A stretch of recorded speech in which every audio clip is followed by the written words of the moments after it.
दिल्ली के अंदर किस तरीके से दंगे करवाए गए और आम आदमी पार्टी के पार्षद और उनके विधायकों की संलिप्तता इस पूरे षड्यंत्र में सामने आई थी। स्वाभाविक रूप से जो अपने गुरु सर्वे अन्ना हजारे को धोखा दे सकता हो, वह व्यक्ति जनता को भी धोखा देने में माहिर होगा। बहनों और भाइयों, एक सुनियोजित साजिश के तहत दिल्ली की जनता को तो इन्होंने जन सुविधाओं से वंचित रखाई, साथ साथ राष्ट्रीय सुरक्षा के साथ खिलवाड़ भी इन्होंने उन अपने शरारत भरी कृत्यों से किया है। आपने देखा होगा 2020 में दिल्ली के अंदर किस तरीके से दंगे करवाए गए और आम आदमी पार्टी के पार्षद और उनके विधायकों की संलिप्तता इस पूरे षड्यंत्र में सामने आई थी। ये लगातार राष्ट्रीय सुरक्षा के साथ खिलवाड़ कर रहे हैं। स्वाभाविक रूप से जो अपने गुरु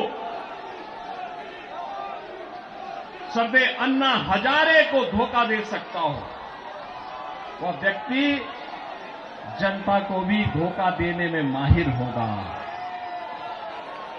देश को भी धोखा दे रहे हैं, जनता जनार्दन को भी धोखा दे रहे हैं। लगातार अपने वक्तव्यों के माध्यम से ऐसे ऐसे वक्तव्य जारी कर रहे हैं जिसमें अब मैं विश्वास के साथ कह सकता हूं कि दिल्ली की जनता आने वाली नहीं है। और मैं यही अनुरोध करने के लिए आया हूं। बहनों और भाइयों, मैं आपको एक बात और कहना चाहता हूं। मैं आपसे एक बात और कहना चाहता हूं। जो यहां पर आम आदमी पार्टी की सरकार और आम आदमी पार्टी जो लगातार कह रही है, ये लगातार एक बात को कह रही है कि इन्होंने यहां पर बिजली दी है। बहनों और भाइयों, एनडीएमसी का क्षेत्र जहां बिजली मिलती है 24 घंटे, वह गृह मंत्रालय और शहरी विकास मंत्रालय भारत सरकार के अंतर्गत आता है। शेष दिल्ली में पावर कट देश के किसी भी बड़े महानगर से, किसी भी नगर से ज्यादा पावर कट है।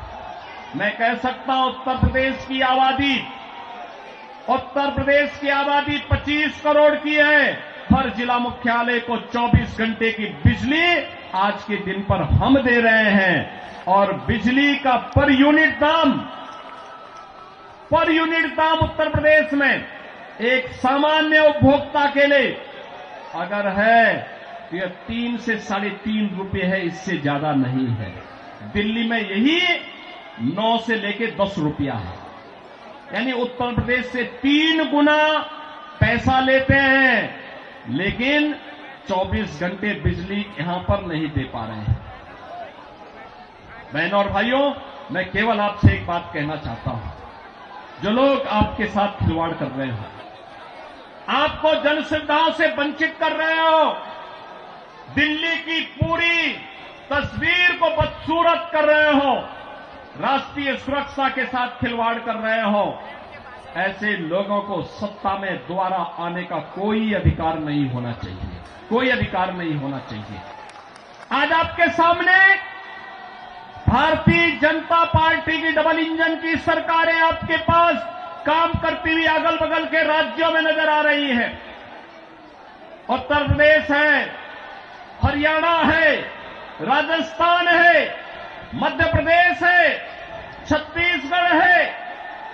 इन सभी राज्यों में जाकर के देखो। मैं कल एक न्यूज पढ़ रहा था कि पंजाब की कुछ बहनें आम आदमी पार्टी के कार्यालय का घेराव की है, श्री अरविंद केजरीवाल के घर का घेराव की हैं और ये इस बात को लेके कही है कि जो वायदा किया था इन्होंने पंजाब में सरकार बनाने के पहले कि 1000 रुपया हर महिला को देंगे, ये दिया ही नहीं और वे महिलाएं इसलिए घेराव करने के लिए आई थी।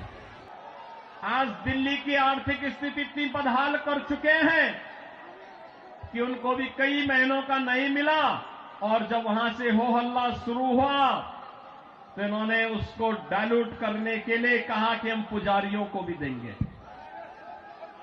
बहन और भाइयों, मैं पूछना चाहता हूं अरविंद केजरीवाल जी से और उनकी पूरी टीम से, क्या किसी मंदिर के सुंदरीकरण की कार्य योजना को उन्होंने कभी आगे बढ़ाया? कभी बढ़ाया? मॉडल देखना हो तो आइए काशी में काशी विश्वनाथ धाम को देखिए। मॉडल देखना हो अयोध्या में श्री राम जन्मभूमि पर भगवान राम के भव्य मंदिर के मॉडल को देखो। मॉडल देखना हो तो प्रयागराज में आइए। प्रयागराज में महाकुंभ के आयोजन स्थल को देखो। आस्था का सम्मान ऐसे होता है। 1000 से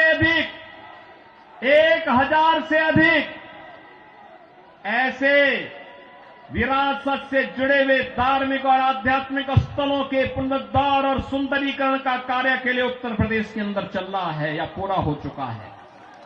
बहन और भाइयों, यहां पर आम आदमी पार्टी आपकी भावनाओं के साथ खिलवाड़ कर रही है, लेकिन वे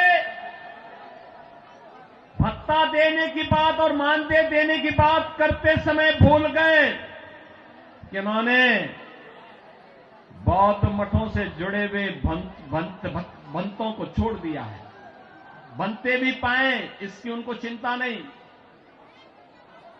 भगवान वाल्मीकि के समय से वाल्मीकि समुदाय से जुड़े हुए तमाम हमारे संत वाल्मीकि मंदिरों में पूजा अर्चना करते हैं, उनको उन्होंने भुला दिया। उनके एजेंडे में कहीं नहीं। आम आदमी पार्टी के एजेंडे में रविदासी मंदिरों के पुजारी नहीं है।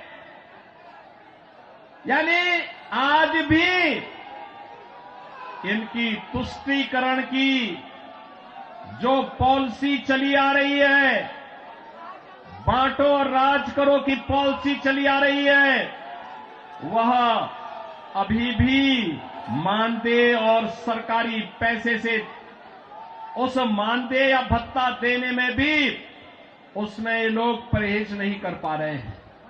और इसीलिए तो मैं आप सबसे कहना चाहूंगा कि बहन और भाइयों, आज प्रधानमंत्री मोदी जी के नेतृत्व में हम एक नए भारत का दर्शन कर रहे हैं।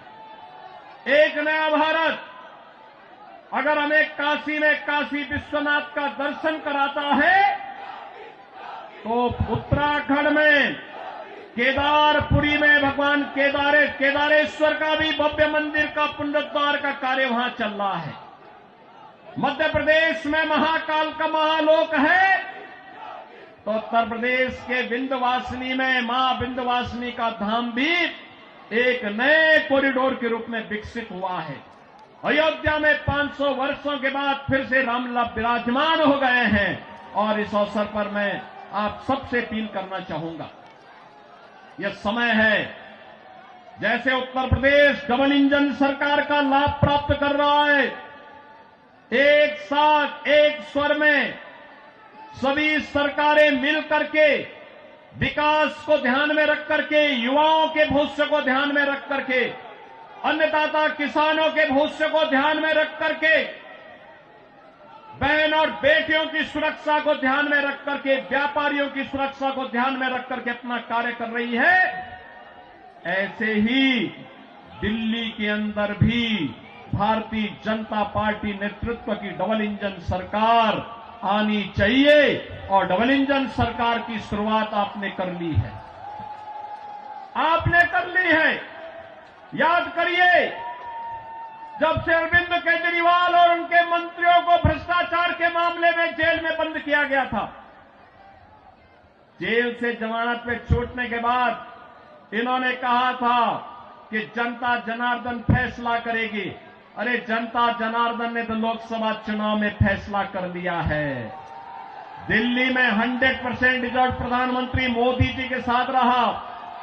चंदौलिया जी को आपने यहां से अपना सांसद चुन करके भेजा है, देश की संसद में भेजा है।